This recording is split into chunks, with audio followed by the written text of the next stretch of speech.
ان الدین عند اللہ الاسلام۔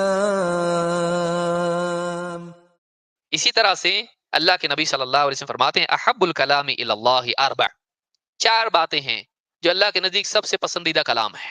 کیا ہے؟ سبحان اللہ والحمد للہ ولا الہ الا اللہ واللہ اکبر۔ کتنا آسان ہے، بچے بچے کو یاد ہے، پڑھتے کتنا، اس کا اہتمام ہونا چاہیے۔ سبحان اللہ، ہم اللہ کی پاکی بیان کرتے ہیں۔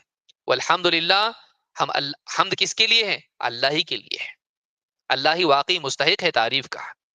لا الہ الا اللہ، اللہ کے سوا کوئی عبادت کے لائق نہیں۔ واللہ اکبر، اللہ سب سے بڑا ہے۔ یہ چار کلمات ہیں اللہ کے نزدیک سب سے زیادہ پسندیدہ ہیں۔ فرمایا لا یضرک بأیہن بدأت، کسی سے بھی شروع کر کوئی نقصان نہیں۔ پہلے اللہ اکبر بولنا بول، پہلے الحمدللہ بولنا بول، شروعات جس سے بھی کرنا ہے کر، کوئی نقصان نہیں ہے، ثواب چاروں کا ملنے والا ہے نا۔ آگے پیچھے کیا تو بھی کوئی مسئلہ نہیں، لیکن ہم کہتے ہیں افضل کیا ہے؟ ویسے ہی پڑھنا جیسے ہمارے نبی پڑھے ہیں، جو ترتیب رسول صلی اللہ علیہ وسلم بیان کیے اسی ترتیب سے پڑھنا زیادہ اچھا، لیکن جائز ہے آگے پیچھے کیا تو کوئی مسئلہ نہیں ہے۔ اس حدیث کو امام مسلم نے روایت کیا ہے۔ بلکہ ذکر کا حال یہ ہے کہ بندہ زندگی میں ذکر ایسا کرتا رہے، موت کے وقت بھی اس کو ذکر نصیب ہو، مرتے مرتے ذکر کر کے جانا۔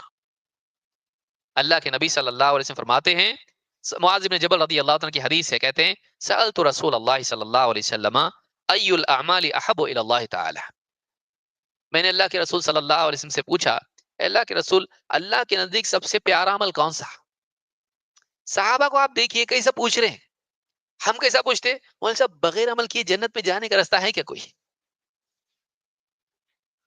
سوچئے صحابہ کیا پوچھتے تھے؟ اللہ کو پسند کیا ہے کہ میں کروں؟ اللہ نے زندگی دی، ہاتھ پاؤں دیے، صلاحیت دی، زبان دی، آنکھیں دی، دل دیا، میں کچھ کر کے جاؤں یہاں سے، بغیر کیے نہیں جانا، کچھ کرنا ایسا، زندگی ملی نا ہم کو۔ شیطان کو خوش کرنے والے عمل، ہاں لوگوں کو خوش کرنے والے عمل دنیا سے جدا نہیں، اللہ تعالیٰ سے اس کا تعلق بنا ہوا ہے، یہ ایسا سب سے زبردست چیز ہے۔ اللہ کو یہ بہت پسند ہے، مرتے وقت بھی اللہ کو یاد کرتے کرتے مرا۔ علماء نے کہا مراد یہ کہ آدمی ہر حال میں اللہ کو یاد کرتا رہے، کبھی بھی موت آئی یاد کرتے کرتے ہی جائے گا۔ اور مسنون اذکار اگر زندگی میں آ جائیں بہت آسان ہے یہ۔ آپ دیکھیے پیارے رسول صلی اللہ علیہ وسلم کی زندگی، نیند سے اٹھے ذکر، کھا رہے ہیں ذکر، پیشاب پاخانہ ذکر، مسجد میں آ رہے، بازار میں جا رہے، گھر سے نکل رہے، ہر حال میں ذکر۔ آپ دیکھیے ان چیزوں کو اگر اپنی زندگی میں لے آئے، صبح سے لے کے شام تک، جاگنے سے سونے تک، کبھی بھی موت آنے دو بھائی تیار ہیں، اللہ کو یاد کرتے کرتے جا رہا، گاڑی پہ بیٹھا بسم اللہ جو ذکر ہے پورا ذکر کر رہا، بیت الخلاء میں گیا، باہر نکلا، ہر حال میں ذکر ہے۔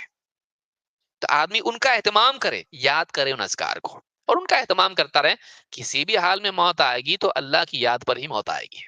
ان تموت ولسانک رطب من ذکر اللہ، تجھے اس حال میں موت آئے کہ تیری زبان اللہ کے ذکر سے تر و تازہ ہو، یعنی تیری زبان کو عادت ہو گئی ہو ذکر کی، بیٹھے بیٹھے ذکر کرتا رہے۔ کئی لوگوں کو آپ دیکھیے گانے کے شوقین ہوتے ہیں، کہیں بھی بیٹھے گنگناتے رہیں گے، نائی کے یہاں پہ، ادھر ادھر، ہاں راستے پہ، بس اسٹاپ پہ گنگناتے رہیں گے، ان کو عادت ہو چکی ہے اس چیز کی۔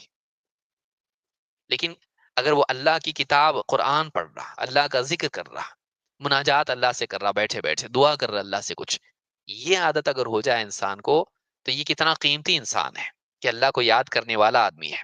تو کہا کہ سب سے پسند اللہ کو یہ ہے کہ تجھے اس حال میں موت آئے کہ تیری زبان اللہ کے ذکر سے، سب سے پسند اللہ کو یہ ہے کہ تجھے اس حال میں موت آئے کہ تیری زبان اللہ کے ذکر سے تر و تازہ ہو، رطب من ذکر اللہ، کہ آدمی کی تر و تازہ ہو، رطب من ذکر اللہ، کہ آدمی کی زبان جو ہے تھکتی نہ ہو اللہ کی یاد سے۔